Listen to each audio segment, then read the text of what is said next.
Well, the Steelers won. They got in the winning column. They, in fact, did it in impressive fashion. But what does that mean? What does that mean? It's against the Cincinnati Bengals, who are pretty bad, maybe have a competition for worst team in the league. We'll give that to the Dolphins, but this is Bengals without A.J. Green, remember? So the Steelers got a win, but the Bengals really, really suck. It was Monday Night Football, so prime time, and a lot of people got to see the Steelers win, but again, did that expose more of how bad the Bengals are or tell the story of maybe the Steelers turning it around? Well, we might also find out because the Steelers have another rivalry game against what should be a contending team, the defending division champions, who are hungry coming into the game, the Baltimore Ravens. This is another Steelers Live chat edition of Mic Drop here on Pittsburgh Sports Live. I am your host, Mike Asti, and this program is brought to you by the signs behind me, Beaver County Auto, and, of course, SteelersNow.com here atop Market Square in downtown Pittsburgh. And, yeah, the Steelers, I was sitting there in the press box and had a little conversation with Alan, who's also with us here at Steelers Now, before the game there as we were enjoying the nice country club spread they provide for us before the game, where I told him that, hey, we're already going to be here till 2, 3 in the morning because it was a late game. That's the only negative of covering a late game, as, cool as the experience is and still is for me, even though I've done it time and time again, I'm sure would be for the fans out there, that this game better not be close. The Steelers better take care of business here because they got to. The Bengals are that bad, and the Steelers need this win, obviously, to avoid going 0-4, because as much as 0-3 still had the Steelers, and I discussed this with you last week, which you can find that show, SteelersNow.com, and all through the channel here, Pittsburgh Sports Live, the Steelers Now section, and the Mic Drop section of the website. You can find it there. Right there, Pittsburgh Sports Live. Just search Pittsburgh Sports Live on YouTube. And I asked, what would constitute a saving of the Steelers season, and can the Steelers season be saved? And, of course, number one, they had to get the victory over the Bengals. A.J. Green's not there, and who knows if he'll play again for the Bengals or he'll somehow be traded to the Patriots and catch the game-winning touchdown as the Patriots win the Super Bowl. Wouldn't surprise me. Wouldn't surprise anybody, honestly, the way things work now in the NFL. He'll be the guy that Antonio Brown didn't get to be for New England. But regardless, as I'll digress for what will happen with Cincinnati, even with him, they're really, really bad. They're one of the worst teams in football. The defense is suspect. The Steelers were able to expose that with a couple big plays and kind of dink and dunk up and down the field. Mason Rudolph was incredibly efficient, which is great to see. Incredibly efficient. 17 for 18 going into the locker room at halftime. Only one incompletion, which there was a completion that went to Johnson that was later fumbled, but still ended up, I think, 20-25, 20-24, something like that. Very, very efficient game for Mason Rudolph, over 200 yards passing, a couple touchdowns, no interceptions, almost the perfect quarterback rating, so you can't ask for much more from him in what was his second career NFL start. Ends up getting his first victory, did not win the game against San Fran despite 5 turnovers from the Steelers' defense they forced. His offense only, putting up 6 points in that first half despite the 4 turnovers the defense forced.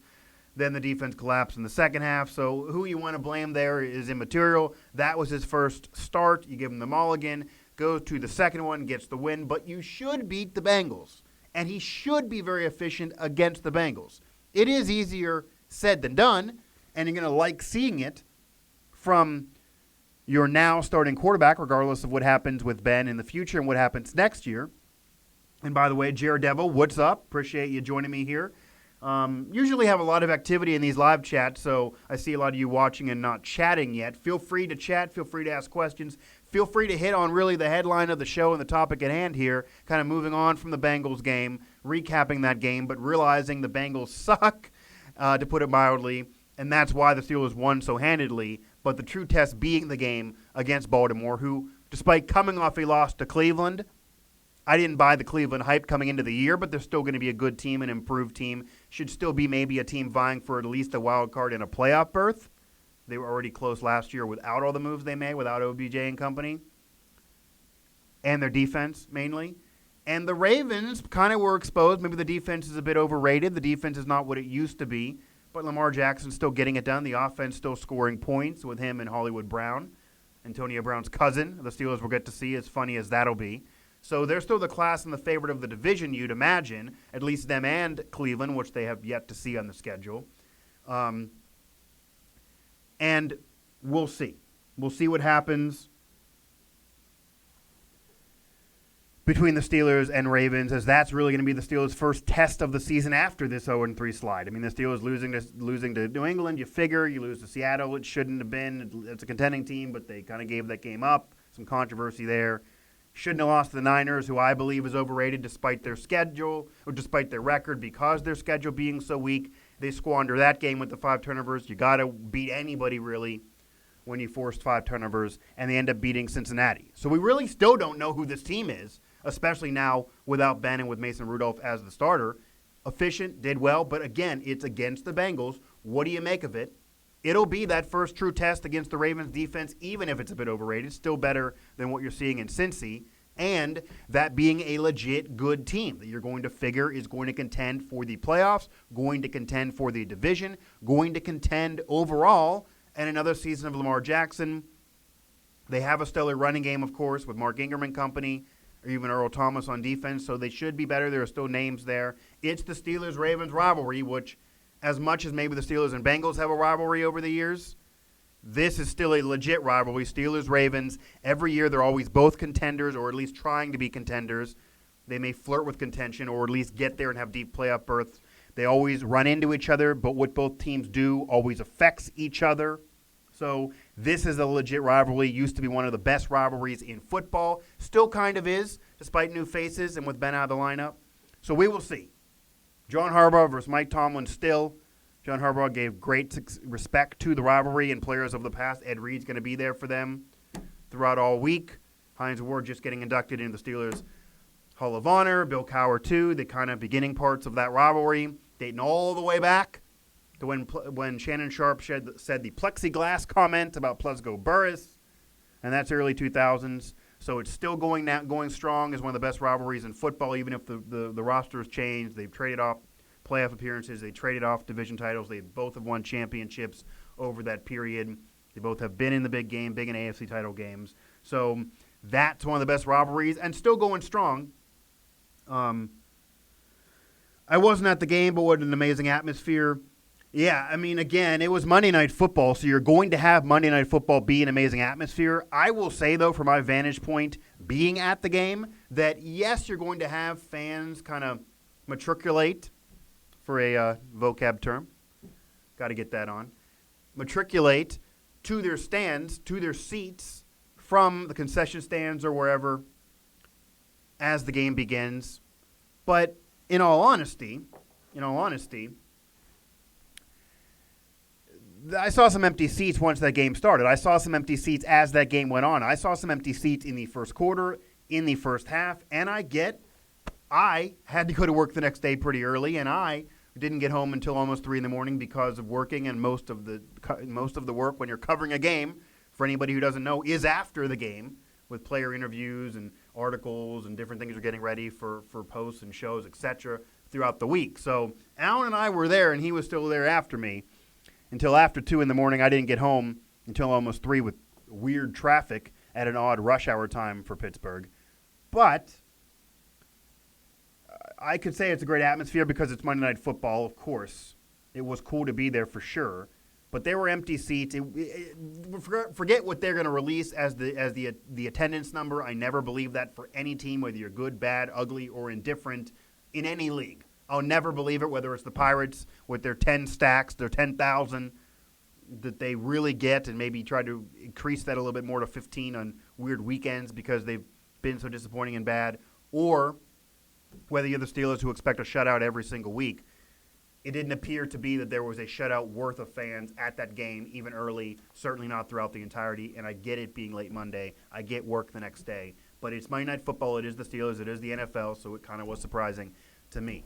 But I want to hear from what you guys think. I mean, Mason Rudolph was efficient again. The Steelers' defense looked better. The Steelers' defense, Devin Bush had the best game of his career. Talked to him after the game. He certainly was impressive in his words. He still wants to try to improve. He still believes he needs to put in a lot of work, which is good and what you want to hear. Mason Rudolph, in particular, he talked after the game, and you can find that whole from the locker room post that I put up there after the game on SteelersNow.com, him, Samuels, etc. That offense finally came together. Was that just indicative of the Bengals, who are really bad, especially defensively? Or are the Steelers offense, are the Steelers finally putting it together, and is the Steelers offense finally coming together, as the headline says? Samuels and James Conner kind of shared the load as featured backs, which was shocking to me because as much as it appears to have been the right call, for sure, that certainly appears to have been the right call. James Conner has been oft injured the last few years.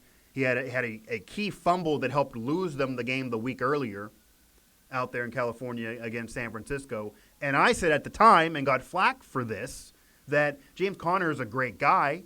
He's a nice guy. Been around him a lot. He's a great guy. Great story.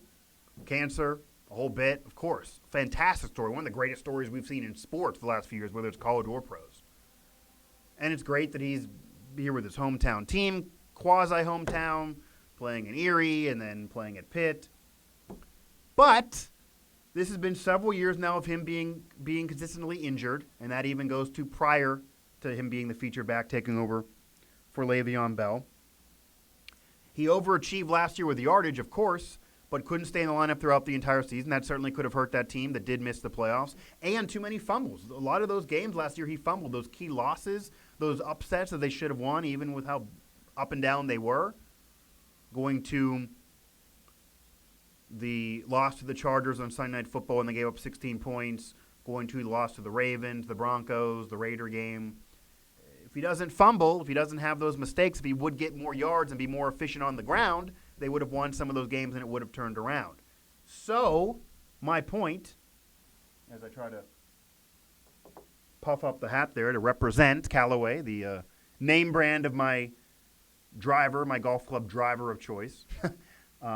It's not a sponsor. I usually have a sponsor there or some maybe charity that I want to promote if I'm wearing the hat, but this is just a hat I had on. So regardless, I'm gonna give pub to Callaway Big Bertha. Can keep on promoting that forever as I keep on using it as my driver of choice because it's got me some nice time there on the links on the golf course. Anyway. Conner needed to be better, and I'm not going to say they took the job from him, but it certainly was split between him and Samuels, which makes sense, which was fine, which was good. Nobody wanted to criticize Conner. Nobody really wanted to bring this up, that it was split, but I'll do both. I'm not going to be scared. But him and Samuels, they didn't have gaudy numbers on the ground, per se. Samuels only, I believe, 26 yards. Conner only about 40-plus. The yards per carry, only 2-point-something for Samuels, 3-point-something for Conner.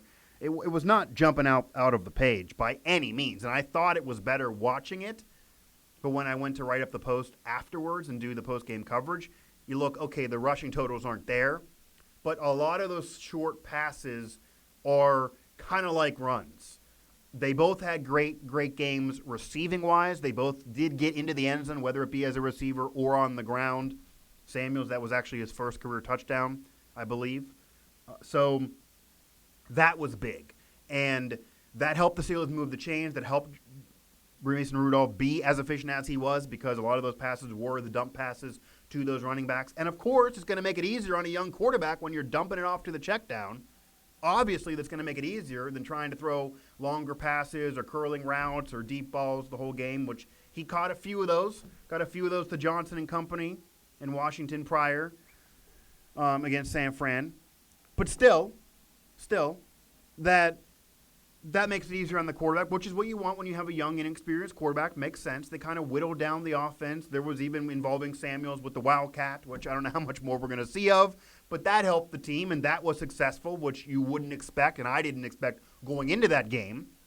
I know Mason Rudolph talked a lot about all week to us that he was excited for the offense that he was going to unveil. He felt comfortable with it. He looked comfortable. He looked excited. But then after the game, told us how that wasn't it. The Wildcat wasn't what he was excited about because that didn't involve him. Then he kind of laughed and tried to catch himself on that one. But It was fun. It was cool for the team. But again, the Bengals really, really suck. That defense is suspect. It doesn't gauge much, really. The Ravens will gauge that for you. There are stars in that defense, despite coming off a poor game against the Browns.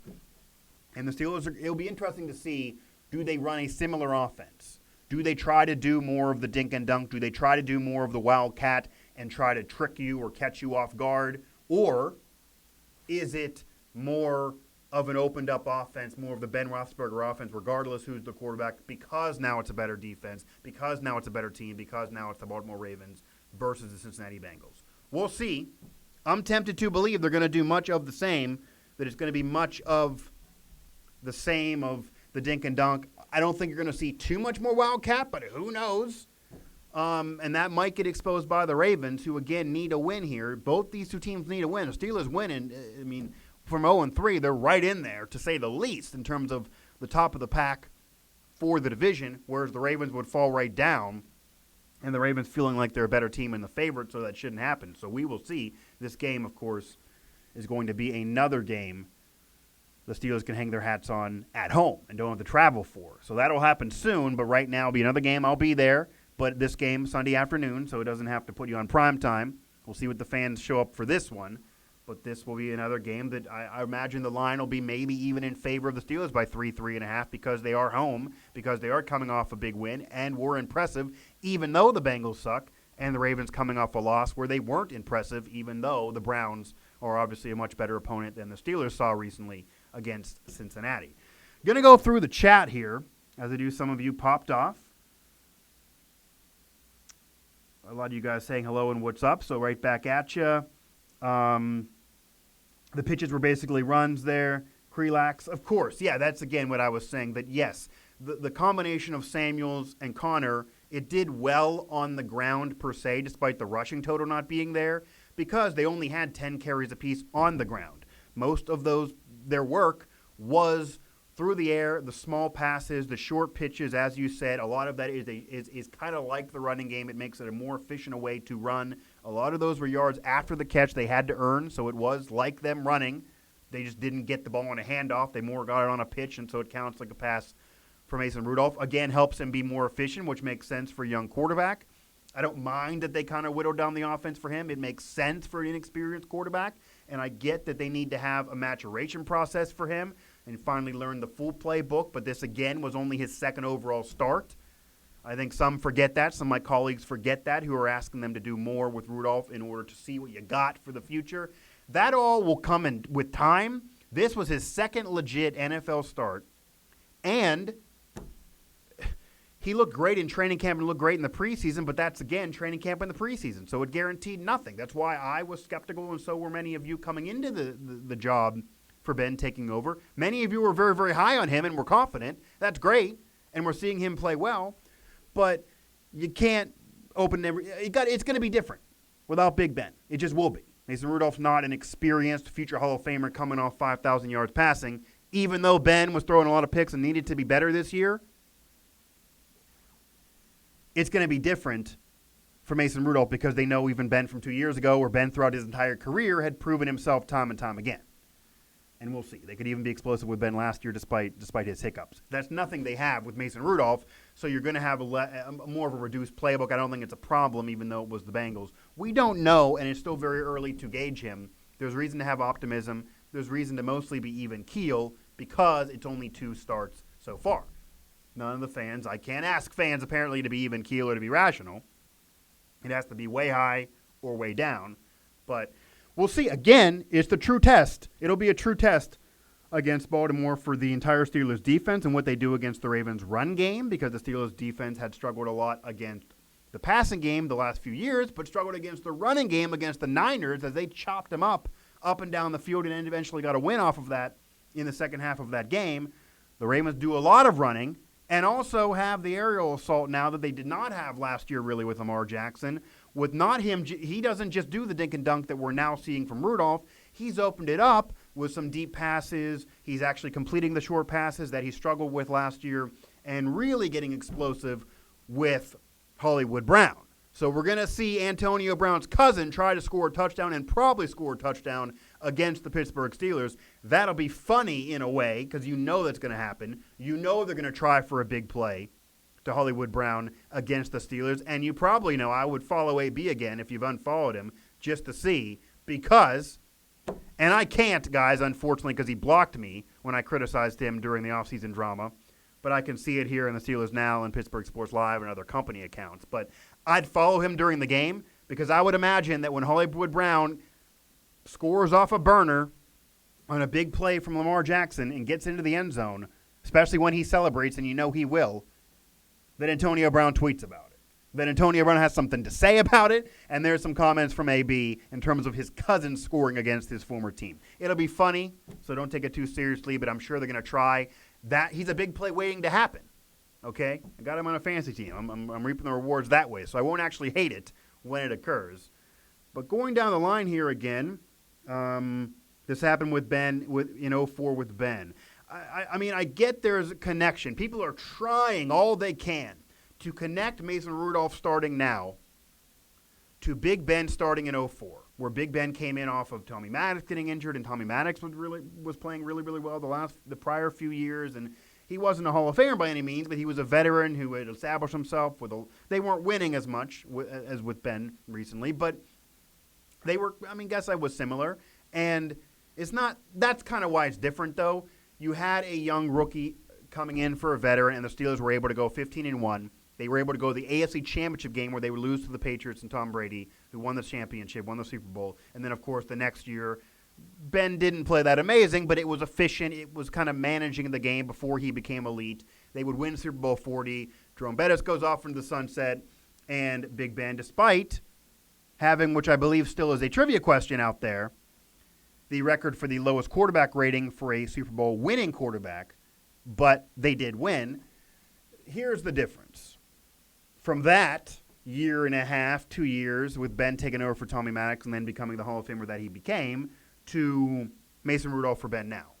Number one, regardless of how Mason Rudolph plays this year, even if you squeak him into the playoffs and play really, really well and keep the confidence high, if Ben wants to come back next year, and I would have said this, I know many of you wanted Ben to be benched right off of him struggling and Mason Rudolph having the opportunity when Ben was hurt, and we at least thought he was hurt, not for the season, but just hurt at halftime of Seattle. That would have been crazy if Ben was healthy. Ben was going to start. Rudolph was never going to get a chance until Ben got hurt.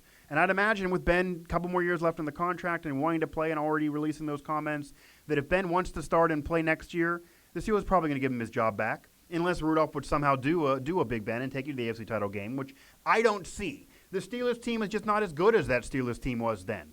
The Steelers team is just it's 0-3 to start the year. They're still trying to figure things out on offense, despite coming together against Cincinnati. It's a little bit of a younger team. That was more of a veteran-hungry team that had just got far the last few years, or at least building themselves up. They were trying to desperately do it for Bettis, and I know they didn't do it in 04. They had to do it the next year, and the next year kind of, again, as a team that just knocked on the door, so then they finally got over the hump. And Big Ben's a future Hall of Famer, whereas Tommy Maddox only had a few years under his belt as a starter. He was a veteran, but he had the XFL, and he was out of football, and he had the Denver Broncos time in the 90s. It's not the same. Tommy Maddox is not Big Ben. He's not going to Canton. He's not in Canton. Ben will guaranteedly be there for his resume. So that makes this different of Rudolph taking over for a Hall of Famer, who I believe is the best quarterback in Steelers history, despite winning less rings than Bradshaw. He did more individually, and those Steelers 70s teams that Bradshaw won those 4 on were the Steel Curtain, and those teams were some of the best ever, certainly better overall than the Steelers teams that won recently under Ben. Granted, different eras, hard to compare, but still. So the best quarterback in franchise history, certainly a Hall of Famer, all those numbers. It's a little different taking over for him than it was for him taking over for Tommy Maddox. So that's why it's a little different. And also some are trying to connect Mason Rudolph and his style, his dink and dunk style and how efficient he is, to Tom Brady taking over for Drew Bledsoe. Maybe that's even more of a comparison because of their styles. I don't buy that either. Mason Rudolph was very efficient against the Bengals. Okay. He was very efficient against the Cincinnati Bengals. Steelers offense finally came together as you see there on SteelersNow.com. That's what he told us. He knows he needs to get better still. He feels confident, though. This press conferences, interviews are very Tom Brady-esque in terms of he says and does all the right things so far. And he even looked good against the Niners and looked confident eventually as that game progressed with a couple big plays. Looked weak early on, but got better as that game went on, even though they didn't win. Looked good in the second half against Seattle, even though he didn't bring them to a comeback win, but played really, really well, going 12 of 19 in that game, so also pretty efficient. Looked good in preseason, looked good in training camp. But again, and I know that was Brady looking good right from the start and not giving you back in 2001 when the Patriots won the Super Bowl, that surprising Super Bowl title with Brady starting, replacing Drew Bledsoe, who certainly above the legacy of Tommy Maddox in Pittsburgh. It was more than a veteran. He wasn't Big Ben. He's not a Hall of Famer, but he was a borderline Hall of Famer. He had led the Patriots to a Super Bowl appearance in '96, losing to Favre and the Packers. He had been a borderline MVP candidate. He had been a Pro Bowler. He had been a first-round draft pick. So that's a guy that's in the Patriots Hall of Fame, the Hall of Honor, or whatever they call it out there. He's still celebrated by them, much more than Tommy Maddox currently is by the Steelers. He had been there longer, too, than Maddox was in Pittsburgh. So that was a bigger deal at that time for some unknown, some late-round draft pick, and Tom Brady, some scrawny guy that was horrible on all the combine exercises, and T. Martin, for a former Steelers draft pick name out there, was drafted ahead of. It was more surprising when that happened, and he was very, very efficient, had a great defense around him, had a veteran team around him, which again is different than Rudolph with the Steelers. Steelers relatively young. And they were able to win a championship. They were able to go 3 out of 4. Obviously, that was more of a period where he was managing the game and kind of dink and dunking and being more efficient there more than anything. It was more of a team around him that was winning. He would later become the greatest quarterback of all time with all the numbers, Moss getting there, setting the records, winning MVPs, the undefeated regular season, the Super Bowl championships recently, all the appearances, all the winning, and all the numbers that are now there. And Brady is the best ever, I'll say that. But I don't think anyone would have said that about him then. That was more of him managing the game and the defense carrying him a little bit, even though he played well. Could that be like Mason Rudolph now? Well, and there's reason for the comparison. If the Steelers would win, if they would go to the AFC title game, if they would pull a Ben in 2004 or Brady in 2001 and win a championship as a first-year starter, your first year going as a starter, even if not first in the league, for Mason Rudolph, then yeah, you could connect it to that. I just don't expect that to happen. This is a team that's not ready to have that happen, and it's just different. Those were veteran teams when that occurred. This is a younger team for the Steelers. This is a team coming off missing the playoffs, not a team that was knocking at the door. And even though the Patriots are more of a surprise, like I guess the Steelers team could be, I just don't see it. Again, that was a veteran team. This is a younger team, and that's a lot to put on a guy or to compare. It seems almost more wishful thinking and more hope to what this could be than knowing that could be a legit comparison, since we're only into 2 career starts for Mason Rudolph, and both not really against great teams. The Niners because of their schedule, and the Bengals just flat out suck. We will see the true test against the Ravens. Going here through the chat again, Fitzpatrick faced him already. Hopefully he doesn't get burned by Hollywood again. Yeah, he did with the Dolphins, and that was him getting burned. In fact, 5 touchdowns for Lamar Jackson as he debuted his season, like Peyton Manning would, as he was compared to Peyton Manning for 5 touchdowns, opening up a season, that type of stuff. Very, very surprising. He did lead him to the playoffs last year, but I didn't expect that from Lamar.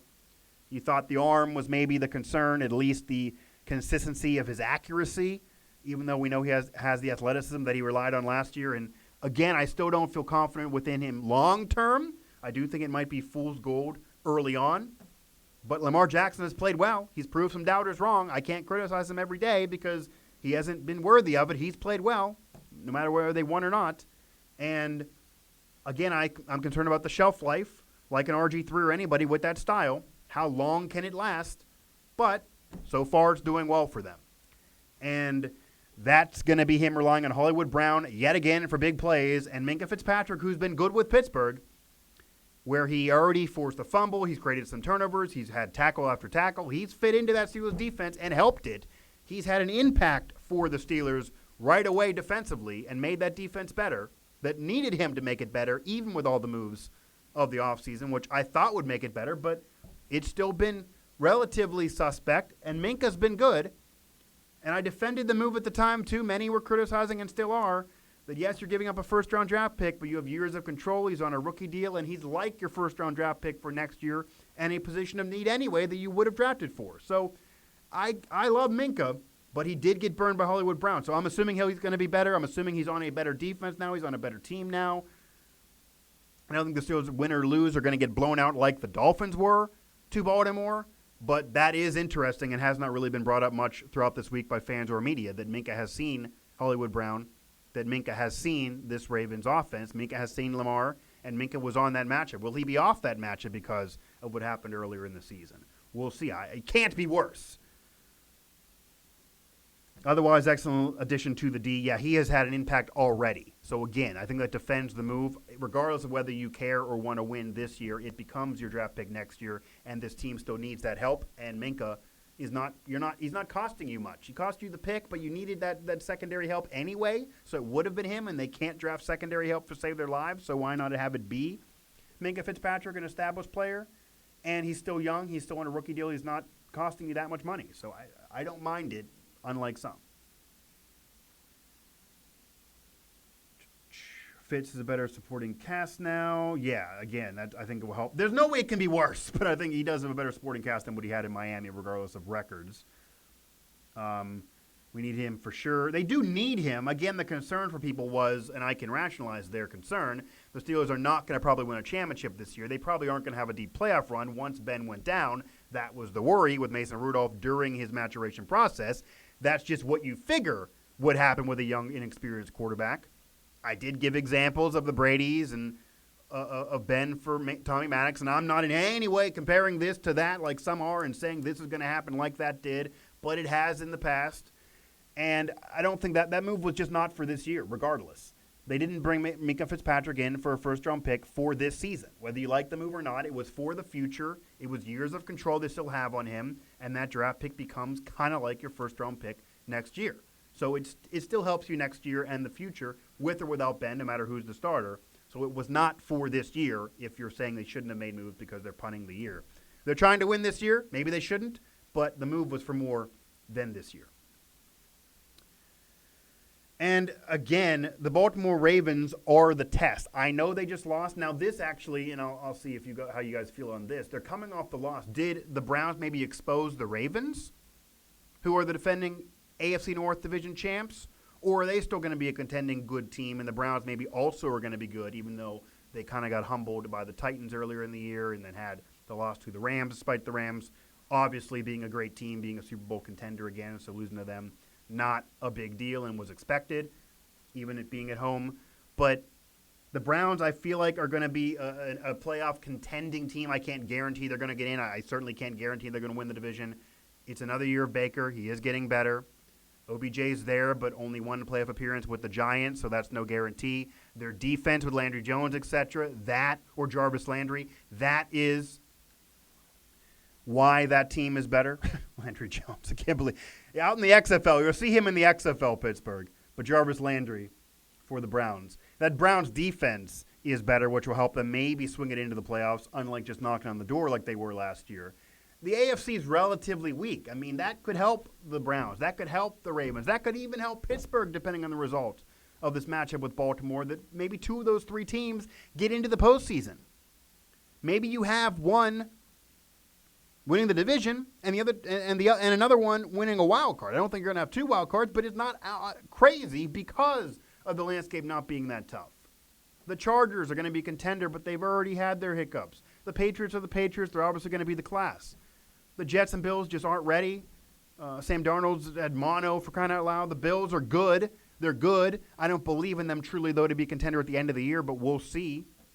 The Chiefs are maybe the best team in the conference or right below the Patriots. That also remained to be seen. And the Patriots beat them up in the playoffs. We saw that in the AFC title game last year. Obviously has the experience. I would bet on New England if they played, but the Chiefs are really, really good still. The Broncos just aren't there with Flacco. The Jaguars obviously suck, and Jalen Ramsey wants out of town, and who knows whether he's faking injuries. I wouldn't waste my time trying to get hurt there either. The Bengals are horrible, and we saw that in Monday Night Football. The Texans and Colts are kind of fighting it out. That's a dogfight for the AFC South, but what does that really show you? This is the Colts without Andrew Luck. Brissett's playing well, but I'd imagine the Texans win the division and are the best team with Watson and J.J. Watt, but the winner of that always is 9-7. The Titans are an average team despite some predicting them to do well coming into the year, and the Raiders are an absolute mess with Vontaze Burfict, deservingly so, kicked out of the league this year. We'll see what the appeals do, but should have happened years ago. The NFL finally does something about a guy intentionally trying to injure players. That's worse than anything, really. I mean, there's plenty of bad things out there, and I'm not accusing anything, but this is a guy trying to kill people on the field, so it needed to be taken care of. And it finally was. Should have happened sooner, though, and this was not just the second offense. It was maybe the seventh offense, so the NFL doesn't get much props for that from me. It was that egregious with the helmet-to-helmet, but finally taken care of. And that's going to hurt their team, though. He's still a good player. The Raiders just suck as well. They're not going to be a contender. So there you go. That gives the Browns a chance, that gives the Ravens a chance, and gives your Steelers a chance despite 1-3. So that kind of, answers this question. Can the Steelers season be saved? That I asked on a prior show, latest show here, on a mic drop on Pittsburgh Sports Live and SteelersNow.com. Well, yes. And it's not because the Steelers are great and they are a young and inexperienced team that needed to come together and finally did an offense, but it was the Bengals. And the defense still needs to be better, even though it was a little better. But again, was the Bengals. We'll see when they get the true test of Baltimore and future true tests throughout this season. They will play the Rams. They obviously got the Browns later on. It's not a brutal schedule, though. We'll see. But the schedule has some easy games in there, and the overall conference is not exactly a gauntlet. There's a roadmap there. There's a path to knocking on the door of the playoffs because it's a winnable conference and there's not that many elite teams. The conference is kind of average here. Joe Staggerwald, who is our ops guy, kind of the guy maybe you don't know that's doing a lot of things here for us throughout the entire Now network. He said it best. Does the entire AFC suck? And that was his question, kind of asking sarcastically and funny, and he's not wrong. Besides the Chiefs and Patriots, it really does overall suck. So there's not many elite teams. It's basically it. So it does open up the door for teams, and the Steelers, namely in there, to still have their season, quote-unquote, saved. The Steelers can have their season, quote-unquote, saved there because of the landscape around the league and because of their schedule. So we will see. We're only one game behind. Yeah, again, that leads to this, that especially the Baltimore game might decide the division for crying out loud, or at least early favorite. Depends on what Cleveland does. And if we thump Baltimore, I feel great about the season for sure. Yeah, if you thump Baltimore, sure, I can see Steelers fans being reasonable to feel better about the season. Not great, because you're still 2-3, and you had some losses that you shouldn't have lost, and it's still going to be an uphill climb. But I don't imagine the Steelers are thumping anybody. They're not going to be thumping the Ravens. They're not going to be or getting thumped. That's a rivalry game. It's always close. They're not going to thump the Ravens. So get that out of your head. The Ravens are good enough to not be dominated, like that question maybe says. Give Moncrief another chance. Give Moncrief another chance? Guys, and I'm not just wiping off sweat here from my brow since I got to turn the AC off here in the studio for the sound quality. But give Moncrief another chance. Why? Hunter Shore, I'd love to hear from you more on this. Why would we give Moncrief another chance? Why should the Steelers give Moncrief another chance? And I mean we in terms of why would fans and media want that? Why would the Steelers, they, give Moncrief another chance if you're them? In terms of Moncrief had his chances. Yes, I know he was injured a lot in his career. Yes, I know he never had an elite quarterback with Jacksonville or with the Colts because Andrew Luck was hurt and he had Blake Bortles with the Jags. Yes, I know he's a speedster, and that's why many of you thought, okay, you finally get him with a quarterback. He has the speed. He has the athleticism. Granted, Ben got hurt, but you finally would see something more from him. That's why many of you wanted him to be the second option behind Juju right away, get that first crack at it. And I didn't believe he would. I didn't think he should. He did, so I was proven wrong. I kind of gauged it in camp. I thought it would go first dibs to James Washington based on comments Ben was saying, based on comments Tomlin was saying, based on what I knew from covering the team years prior.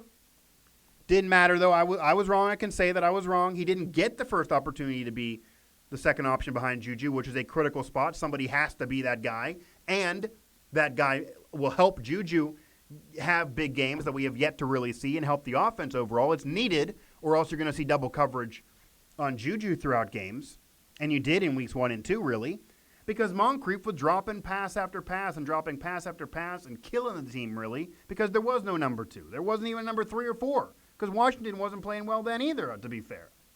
I would have gave the first crack to Washington based on him being the incumbent and what I knew about chemistry, especially even chemistry with him and Mason Rudolph from college at Oklahoma State. But it turned out that I was wrong and you were wrong. It wasn't Moncrief, and it's not James Washington to be the Steelers' number 2 receiver option behind Juju.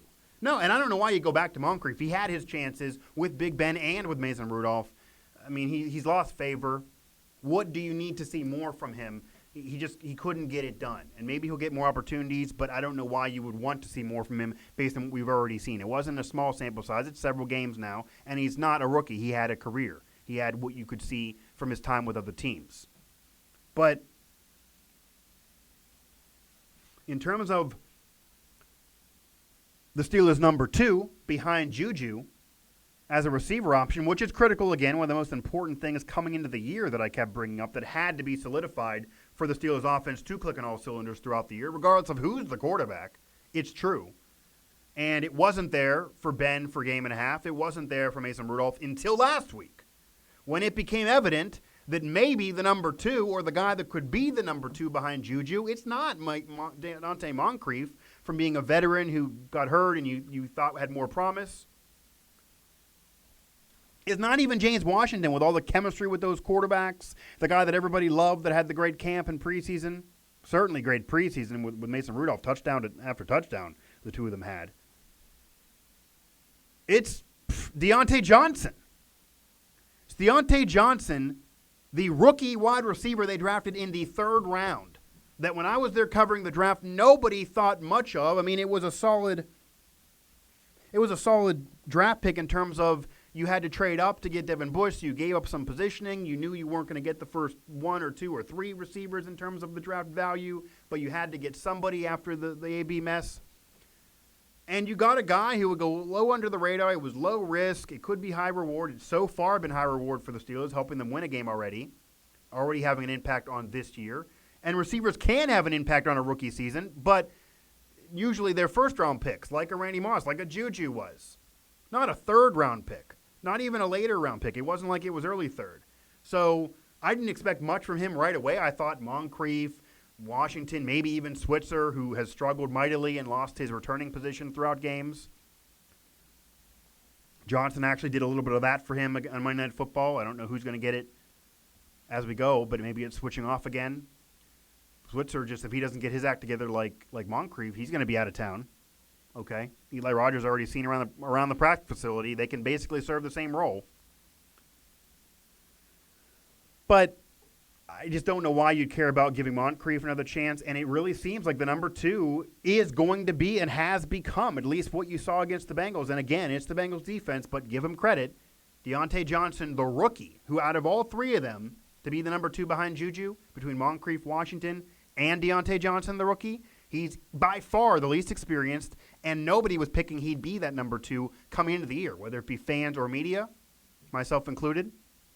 And right now, it's Deontay Johnson as the Steelers' number 2. So right now, he's that guy that I have confidence in to step up behind Juju, and it's weird to say it because he is the rookie, but he had a stellar game, to say the least, against the Bengals on Monday Night Football.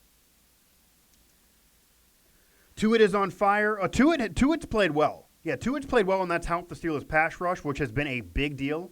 Obviously, T.J. Watt has been major, and T.J. Watt is another guy that any year could win Defensive Player of the Year. I mean, that could be him or his brother every year, and he's not as good as his brother, but he's damn good. And he's the anchor of that pass rush. And Devin Bush, who namely, like Tuitt, has got better as the season went on. Tuitt maybe, more experienced than Devin Bush. Devin Bush, a guy they traded up for, and he's a rookie.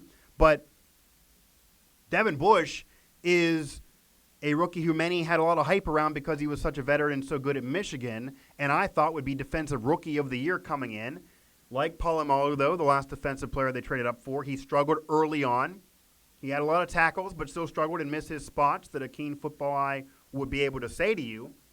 But Devin Bush had a great game against the Bengals. Best game for him by far, and we'll see if that translates. Again, he had that great game against Andy Dalton and company. We'll see what happens against Lamar Jackson. We'll see what happens against Jared Goff. We'll see what happens against Baker Mayfield. We'll see what happens throughout the season against better quarterbacks or better teams, at the very least, than Andy Dalton and the Bengals. But best game of the year so far for Devin Bush. That's what you want to see. He's still, with all his tackles, despite some hiccups early on, vying for Defensive Rookie of the Year, probably a favorite to win it. And Tuitt, separate from Devin Bush, has also helped that pass rush and been good. So you had to get something else besides TJ. You had to get it from Dupree or Tuitt or whoever. You got it a little bit from Dupree, but Tuitt has been a nice surprise. So you give him his due there. Going to round things out here in the chat, maybe a little bit longer, even though we got a lot of you still watching along. I got a lot to record here this evening here for the many outlets throughout the Now family. It's not just Steelers work that I do here, running Pittsburgh Sports Live, helping out with Steelers Now, but also now throwing some things at the wall there, contributing for WVSportsNow.com, and of course, a lot going on with the Pirates and a new site there flourishing, and we even got Pittsburgh Sports Now with Pitt and colleges. I know it was the Bungles, but 8 sacks didn't happen by accident. Yeah, again, that Steelers defense played well. They got the pass rush rolling. They got to Andy Dalton. It caused them fits there. You translate that against Lamar Jackson. You play like that against Lamar Jackson, and I don't care that it's a better team in the Ravens with better weapons around him. That's going to cause them problems too. And you could beat the Ravens with that recipe, especially with an athletic quarterback like Lamar. You get a pass rush, you stop him, you put it in his face, you get it in his grill, and make him sweat and make it harder on him to get that ball off, making him get that ball off quicker. Absolutely will help you. Absolutely. We have no protection for our punt returners. There is always 5 yards within our returners, 5 yards around them, I guess, saying that they have no room to run immediately. A lot of fair catches. Yeah, I'm seeing that too, but what can you do? That's around the NFL. That's not just a Steelers problem. And the problem also is that when they do get their hands on the football, they've been able to go nowhere with it. And it's not just that. They haven't caught the returns cleanly. They haven't caught the balls cleanly. And you're going to be judged off of what you do in terms of return yardage as a returner, whether it's fair or not. And it is about the entire special teams when somebody collapses, but they're switching it out between Switzer and Johnson. If Johnson is stepping up as the number 2, though, and I know they did that with AB when he was really, really young, where he did some returns and kind of emerged the number 2 receiver for the Steelers, as great as he was back then. It's not ideal to have your second receiver be that returner. You'd rather have it be the number 3 or beyond. But we'll see. Whoever's better is going to get the chance. I don't know if Switzer loses it for good, but he did lose it throughout that game against the Bengals. Anything else you guys have here, let me know, as I'm going to probably round things out here and close this out. The Steelers get a win over the Bengals. Okay? I mean, they got to win over the Bengals. The Bengals suck, but, I mean, they didn't lose, and they got a bigger win than many thought they would, being pessimistic coming into that game because of them being 0-3 going in. I mean, it was the Bengals without A.J. Green, but it's still the Bengals without A.J. Green. They're maybe the second worst team in football behind the Dolphins. And the Ravens are going to be a playoff contender, so we'll see. I mean, that's going to be the test on what the Steelers do in terms of against Baltimore in comparison to the Bengals. If they go ahead and lose to Baltimore, regardless of how close the game is, this is still going to be maybe a 5 or 6 win team at best. You have a young, inexperienced quarterback, and yes, there's some winnable games in the weak conference, but the Bengals game no longer can be anything you brag about or tell you anything. If you beat the Ravens handily, or even if you just beat the Ravens in general, maybe the Steelers, and they certainly will be there standings-wise, will be back in the thing. And there was an 0-3 team that made the playoffs last year. So even without Ben, they have an easy schedule the rest of the way, or relatively easy, despite some hard games in there. And they have a winnable conference based on, in terms of the regular season, getting in the playoffs based on what else is going on. I'm not predicting they'd have a deep playoff run if they would get in, like the 0-4 Steelers or 0-5 Steelers. I'm not predicting that or the 0-1 Patriots. But who knows once you get there. And if they're very, very efficient and don't make the mistakes like Mason Rudolph did against Cincy, that would certainly help you. But like it's been the last few years, even with Ben and all that talent with AB and Bell, even a couple years ago, it's going to rely on the Steelers' defense to get it done and to step up. And with all the moves of Steven Nelson and company and their draft picks and Devin Bush and TJ Watt always getting it done, and Tuitt and Dupree and Joe Hayden when he's healthy, and Hilton, they need to be better. And they need to be more consistent, and they need to do that throughout the season. And obviously it just can't be against teams like the Bengals. So we will see. Ryan Strawberry Switzer, what a nickname there. Whatever happened to Ryan Switzer being a wide receiver. Yeah, he originally had to make the team as a receiver, not just as a returner. We haven't got to see him much as a receiver because his brief appearances, he wasn't catching the football. He wasn't doing anything. And I think the other problem is, despite him, they thought he would be, and they tried him a lot in camp as a receiver and did a lot of pass-catching drills with him because they wanted him to make the team not just as a returner, even though that's been a lot of his career. He has to get it done as a returner, mainly to be on the team. So even if he's catching a few passes as your 3 or 4 receiver, if he is sucking as a returner or he's no longer the returner and that job goes to Johnson, say, full-time, then that's really an indictment of Switzer on your roster because the main purpose of him is as a returner. He finally got a full training camp with the Steelers, but it was with Ben, and now he's not the starter any longer after him being traded to the Steelers midway through last season and wanting that full camp. He kept bringing that up in the offseason that I want a full camp with Ben. Well, he got it. They looked good in camp, but then he didn't look good in weeks 1 or 2, and then Ben gets hurt, and now he's with Rudolph, who, again, that's nothing against Rudolph if he's not getting it done. This has been on Switzer. He hasn't been good enough so far. None of the receivers really have been, despite Rudolph being efficient against the Bengals again. Johnson stepped up. We'll see if that continues. Juju got to be better. We'll see if he finally can break out with now a number 2, and we'll see if Johnson becomes that number 2 and they go to him with number 2 looks throughout an entire game against the Ravens after him stepping up against Cincy, or if Moncrief or Washington still get that opportunity. I would imagine Washington may with their chemistry. And Vanett also looked good. Coming there from Seattle a half week, didn't get to learn the offense much, stepped up a few catches, great as a blocker, so he did more than you'd imagine, and that was good, replacing Vance McDonald, who is not out for the year, so you might see him again, but not against the Ravens. And there's a chemistry between Rudolph and McDonald as well, and of course that young quarterback's always going to rely on that tight end who can catch, so that's why you'd want to have McDonald there, but Vanett did well. Switzer is Ben's boy. Yeah, they are friends. They are friends off the field. And Switzer's also a cool guy. I like his Twitter. I know he's maybe pisses some people off with some of his beliefs, but I think he's a fun-loving guy. He's very, very nice. He's fun to be around. He always grants you any interview you want. And I know I do a lot of work for Metro News down there in West Virginia. It's part of the media career of mine right now. And a lot of those guys cover him and talk about him because he has the West Virginia blood. So they still cover him in the NFL. And he's very, very nice, and they say all the same things as well. So he's dealing with almost more media in the market because of him being from West Virginia, and he's very, very nice and always willing to talk and say whatever. But he's not getting it done as a returner. He always said throughout his career he always had a return for a touchdown until last year, did not. Blamed it on being with the Steelers half the season, blamed it in continuity with the Cowboys before. What is he going to blame on it now? Because it's not happening yet here, but we're only a few weeks into the season. We'll see. Will he get an opportunity with the job, or will he lose that to Johnson full-time? Again, it remains to be seen. If he does, that certainly will be an issue for him staying on this team in general, or what he'll get in terms of opportunities in general, because it's not going to be just as a receiver when he's struggling there too. I'd like to see Oklahoma connection soon. If the draft was next week, what position would you try and fill? It's an interesting question because I did bring up earlier, and I'll close it maybe with that one. I did bring up earlier how Minkah Fitzpatrick obviously takes a first-round pick from you next year. I had no problem with that, unlike some, because that safety, that corner, that secondary help, which he serves those purposes, would have been who I would go for next year in the first round. 2020 first round would had to have been filled by a secondary man. You're not going to go running back because that always can be filled, and you have Connor, you have Samuels. You have a myriad of guys that can fill that role, even if you don't ever get a guy as elite as Bell again. It's not going to be receiver. There's enough there in the depth chart now, even though they haven't fully stepped up. But you can always get that position as well in later rounds. It's not going to be quarterback because regardless of Ben coming back or not, you have Mason Rudolph, who is the guy you're grooming, no matter what you see from him so far. He's that next guy after Ben. That's clear.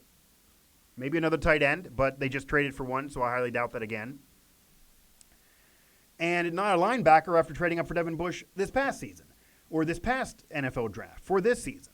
So you're going to go secondary in the first round, and you end up having the Minkah Fitzpatrick trade being your first-round pick for next year. So now that they don't have the first-round pick, now that that first-round pick for next year basically was quasi-trading for Minkah Fitzpatrick in the middle of this season because the secondary help was your main help that you needed in the first round in the 2020 draft. You don't have that pick. So now you move into the second, third. What are you going to do there? Well, again, now that you have that solidified, I'd imagine they may even go back there. I maybe then would see them go to a mid-round running back or receiver there, depending on how things shake out here, depending on what you see from Connor or Samuels, depending on what you see for the rest of the depth for the receivers. That might honestly be because all those positions aren't as needed as secondary was and maybe still is even with Minkah, and you wouldn't have had those be first-round picks. Secondary would have been your first-round pick, but those could have been later-round picks afterwards. You honestly just go first available. I'll answer it that way easy. In terms of best player available after that. Doesn't matter whether they make the playoffs. Doesn't matter whether they somehow do a Brady in 01 or a Ben in 04 and 05 and you go to the AFC title game or win a championship or go to the Super Bowl. Any of that with Rudolph would just be crazy. I would never predict any of it.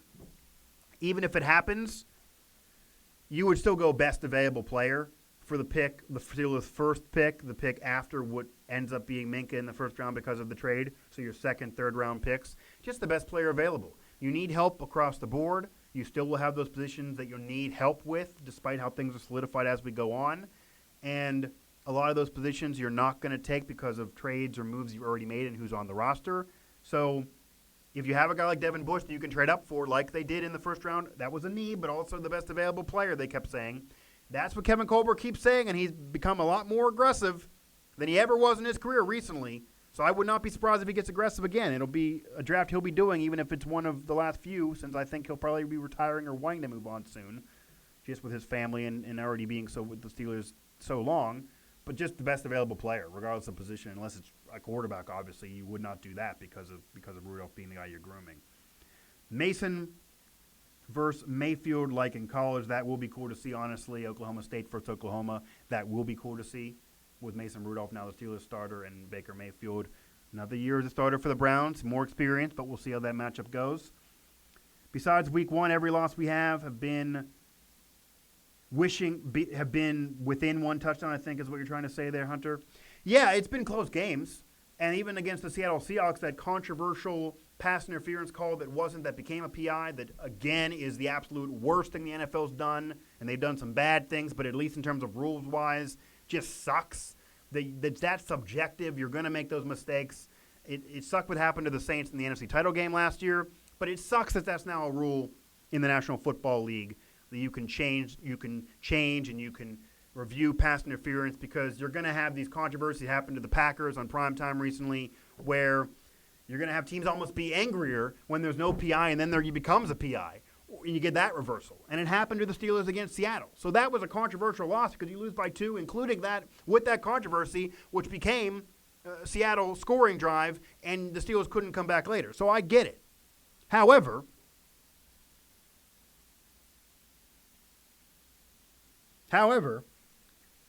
I'm not going to make that excuse for the Steelers. It's happened to other teams. It just sucks in general. I hate the rule in general, regardless of what happens with Pittsburgh. And yes, all the games have been close, but they still lost them. And when you get 5 turnovers on your defense, in terms of the defense forcing 5 turnovers, your offense needs to score more, even if you're an inexperienced quarterback. That was his first start. You give him them all again, but I don't care who it is. You got to get the win. You got to get the win, and you got to be more comfortable than just a couple-point loss. You need to get the win. You need to be comfortable in that win when you force the opponent to turn it over that many times. The Niners stole that game. So, yes, they've been close games. Yes, besides the Patriots, who you would expect to lose, even with Ben, that was okay. But, yes, you didn't like the way you lost. It was an embarrassing loss after beating them the year before. So that was bad.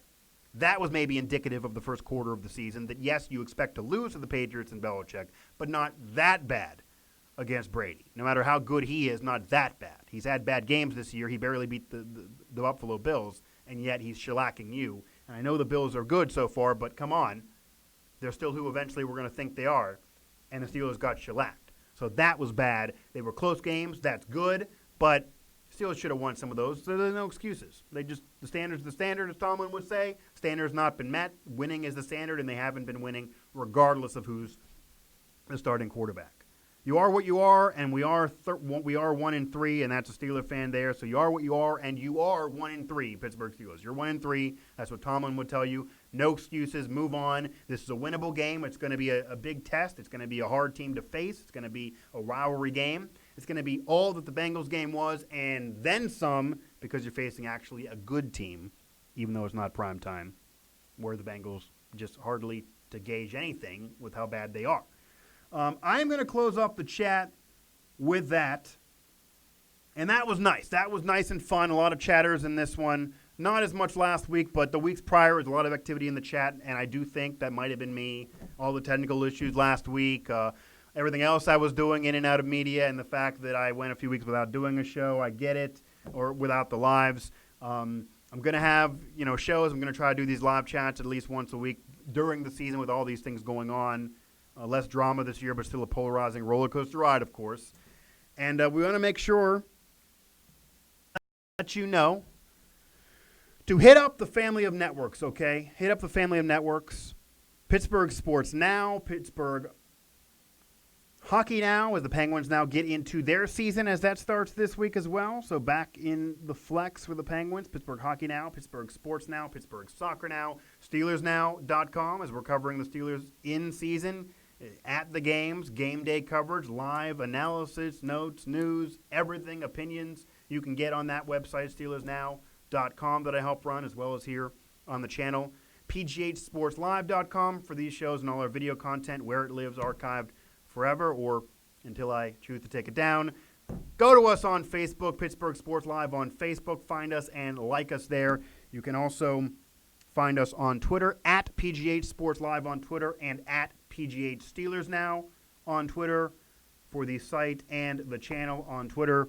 You can find me on Twitter. There it is. The hate can go in the DMs if you want, but let's try to keep it intelligent. Either way, let's have debates. At Asti11 on Twitter is where you can find me there. Again, go to find Pittsburgh Sports Now and the entire family of networks. Also, find us here, Pittsburgh Sports Live, and click on the mic drop section. Click on the channel when you get there, and then click subscribe. Makes it easier for us to get this content to you, the people. Try to do the people's eyebrow like The Rock with the SmackDown debut coming up here. You can find that somewhere on my tweets, some pictures out there. Can do the eyebrow thing, but not necessarily as on cue and intentional as I used to back in the grade school days. I won a Brown Bag Award for Best Eyebrow Mover when The Rock was popular, early 2000s, 8th grade. And let's just say I was impressive then. I was happy to do it then, but now it's only an accidental thing. So I can't do it all the time now. But regardless, it still was always with me once, and I do it randomly with a very expressional face during these shows. I do see when I'm trying to get screen grabs. So that'll do it for this one. Steelers 1-3, and the true test coming up against the Ravens in another rivalry game. Again, another home game, but against another rival. An actual good team, though, because you cannot gauge that much from the Bengals win. As impressive as it was the Bengals who really, really suck. Now the Steelers face a good team against the Ravens who are hungry, coming off a loss, and that'll be the true test. Not only for Mason Rudolph in the offense, but also for the Steelers' defense.